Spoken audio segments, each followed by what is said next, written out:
how did you focus on growing your real estate business?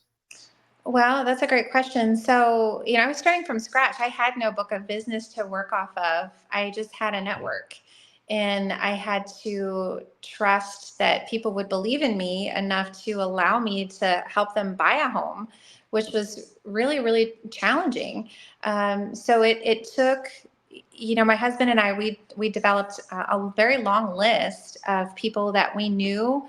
Just thinking about friends, acquaintances, and actually the very first couple that believed in me enough to help them buy a house, we were at the football fields, which if people know me, I'm always at the football fields because they have boys, and we're there. I'm going there tonight again with one of my boys, and it's February.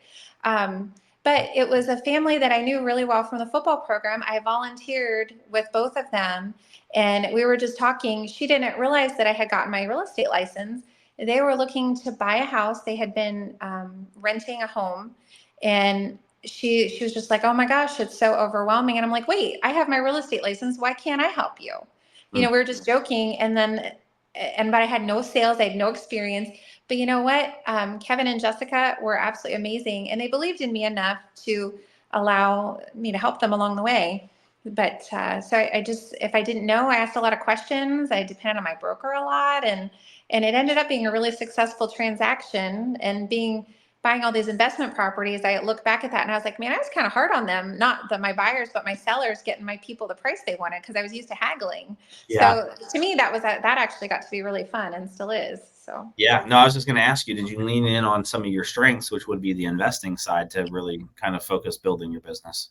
Yeah. And actually, one of the things with buying so many investment properties over the years, I was used to crawling around in basements. I was used to knowing what I was looking for because it Yeah. wasn't uncommon to go to a foreclosure sale or, getting a really dumpy house. And you just knew you were going to get dirty going in, looking at something. And obviously, what they bought a really nice home, but still same concept. There's still Yeah. furnaces, hot water tanks. We looked at all those things, still watching for termites. So that was helpful. So I did lean in on just my life experiences to help them. Yeah. I think that's so important and key, and one that, maybe early on in my career, I didn't think would matter as much, but I coach on more now for sure is, lean into your strengths and don't worry about your weaknesses. Right. We all can bring something unique and special to the table when we're dealing with our clients.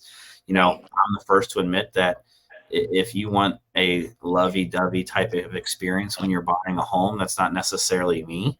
But if you want to approach buying a house as an investment or through an investment lens, even though you're going to be there to live there, Right.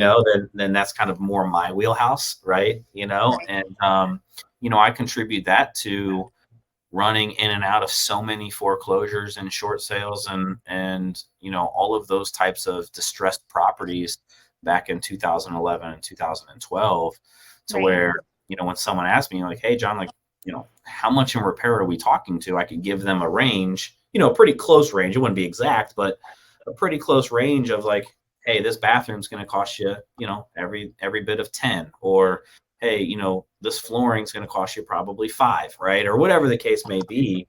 And a lot of people appreciate that.